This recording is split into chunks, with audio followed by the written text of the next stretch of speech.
အားလုံးပဲမင်္ဂလာပါခင်ဗျာကျွန်တော်ရဲ့ channel လေးကနေပြန်လည်ကြိုဆိုလိုက်ပါတယ်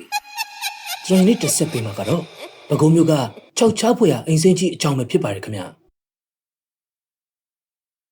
ပဲခူးမြို့က6ချားဖွေရအိမ်စင်းကြီး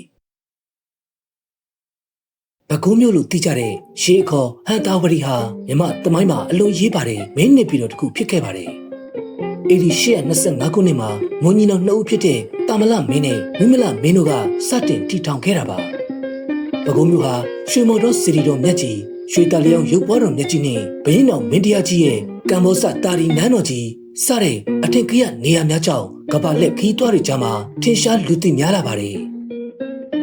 ပဲခူးမြို့ဟာမွန်နဲ့မြန်မာယဉ်ကျေးမှုတွေပေါင်းဆက်စီးဆင်းနေတဲ့မြို့တစ်မြို့ဖြစ်ပြီးရှေးဟောင်းအမှုပညာလက်ရာတွေလည်းပေါ်များလှပါတယ်ဒီလိုတမိုင်းဝင်မြို့ကြီးရဲ့ရက်ကွက်တစ်ခုထဲမှာတော့လူပြောများလာတဲ့နာမည်ကြီးအိမ်စင်းကြီးတရှိနေပါတယ်ဒီအိမ်ကြီးကိုတော့ကိုလိုနီခေတ်ကလက်လောက်မှာတိစောက်ခဲ့တာဖြစ်ပြီးအင်္ဂလိပ်ခေတ်ကအရာရှိကြီးတွေဒါမှမဟုတ်တထေးကြီးတွေနေထိုင်ခဲ့တဲ့ပုံစံမျိုးပါအိမ်တအိမ်လုံးကိုအစိမ်းအောင်ကျဲထားတာဟာလေထိုခေတ်ကခေတ်စားတဲ့အကြောင်းဖြစ်ပေမဲ့ယနေ့ခေတ်မှာတော့အိမ်ကြီးရဲ့ပုံမဲနေတဲ့အရှိန်အဝါနဲ့ပေါင်းစပ်ပြီးကြောက်စရာပုံစံဖြစ်နေပါတယ်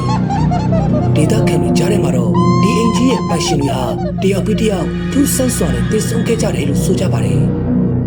ပရမအိမ်တော်ဦးစီးတည်ဆုံပြီးတဲ့နောက်ကျင်းရသူမိသားစုဝင်တွေဟာလည်းစိတ်မချမ်းမြေ့စရာတွေနဲ့ရင်ဆိုင်ခဲ့ရတယ်လို့ပြောကြတယ်နောက်ပြီးဖြစ်လာတာတွေကထိုအိမ်စင်းကြီးထဲမှာညဘက်တွဆိုရင်မိန်းကလေးတယောက်ရဲ့မိုးတံတွေလေကားပေါ်တက်သွားတဲ့ခြေတံတွေကိုအိမ်နီးနားချင်းတွေကကြားရလို့ရှိတယ်လို့လည်းပြောကြပါတယ်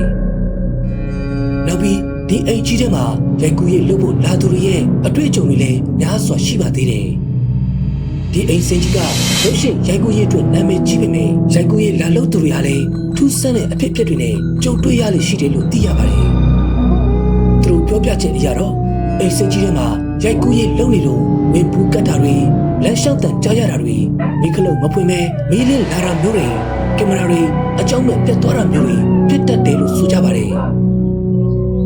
ကျွန်တော်ပြည်သက်ကြီးရောတို့အဖြစ်အပျက်မျိုးကြားဘူးခဲ့ရှိလားဗျာကြုံရောကြုံခဲ့ဘူးလားတကယ်လို့များကြုံခဲ့ကြားခဲ့သိခဲ့တာရှိရင်ပဲခူးမြို့ကအိမ်စိတ်ကြီးအကြောင်းကောင်းမှမှာဝင်ရောက်ရေးသားပေးခဲ့ပါဦးခင်ဗျာโอเคအားလုံးပဲမင်္ဂလာရှိသောနေ့ရက်မြတ်စွာပိုက်ဆိုင်နေကြပါစေခင်ဗျာ